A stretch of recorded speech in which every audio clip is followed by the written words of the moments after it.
From the moment where the two groups, the victims and the murderers, failed to agree on recognition, it was necessary to get around the truth. This movement started a long time ago, in the 1970s, in Uruguay, I think. Yes, Uruguay was the first parliament to recognize the Armenian genocide. There was a gradual movement, of course, often as a result of pressure for recognition from the Armenian communities in these countries, cities or states, for example, in the United States. Files were submitted to the parliaments, municipal or state authorities, culminating in different ways in the recognition of the fact of genocide. Of course, the most spectacular example was the recognition of the Armenian genocide by France in 2002, when they passed a unique article of law, a law which moreover was fairly ambiguous inasmuch as it remained declaratory, without the power to impose sanctions. But the formulation was very clear.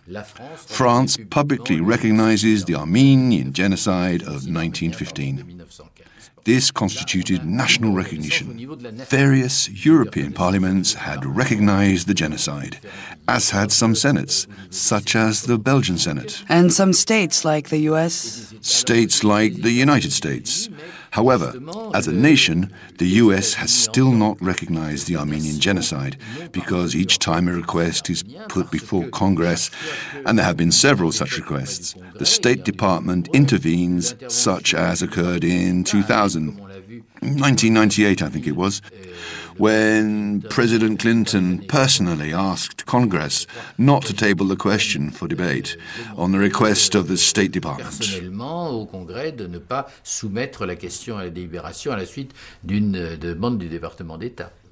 For example, those who need an alliance with Turkey, who need to preserve Turkey as the main army and military power in the Middle East, are willing to pass over this question, which basically is not a political, diplomatic or military imperative. So, instead of putting the issue before a body such as a parliament for debate, it is not submitted, as each time the question of whether or not genocide occurred is asked, the generally unanimous answer is yes. The prevarication implied in all of this is fairly staggering.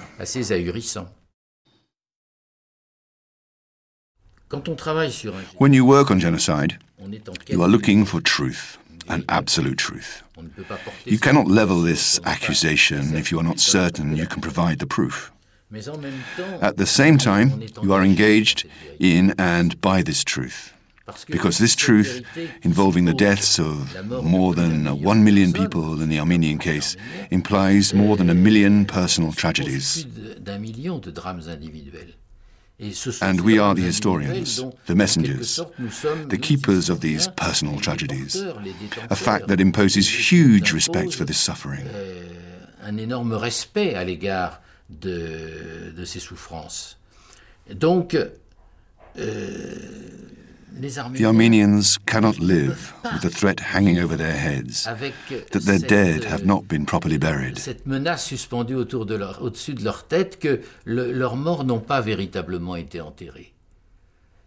There are no gravestones for these dead, but there could be a moral gravestone.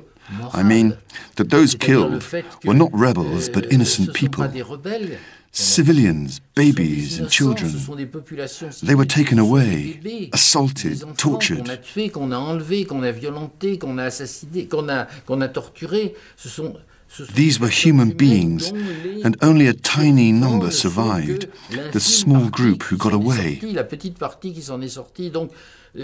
This tragedy is thus woven into all Armenian identity. Do not think that the Armenians only live in the past.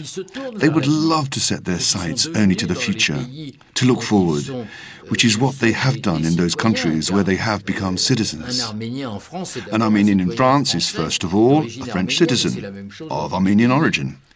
And the same holds true in all countries. But they have not really buried their dead, and this is what they wish to do. I remember we spent a terrible night in the Senate in November 2001 when the resolution was being voted on to recognize the Armenian genocide, ahead of recognition by France in 2001.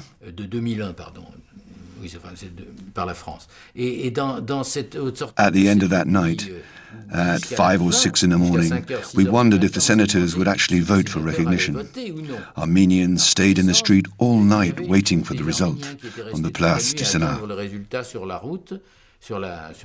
When it was over, my wife met a young woman we had known for a long time and asked her, "So?" And the young woman replied, "Now my grandfather can sleep in peace." And I think that here lies the meaning. It is absurd to see Turks who do not know what happened, who have absolutely no idea of the suffering of the Armenian people, and to see that a handful of diplomats refused to acknowledge the evidence for political gains. Evidence scrutinized by you a few months ago, and by me 30 years ago, and on the basis of which anybody without any knowledge would conclude that it pointed to genocide, and the guilty ones, those responsible, or rather the heirs of the guilty and responsible, prolong this responsibility and take on the burden of this crime, whereas it would be very simple for them to have done with it by recognizing the genocide. Because never in the history of people, or the history of ethics if you like, have children been made responsible for the crimes of their fathers unless they take on the burden of these crimes.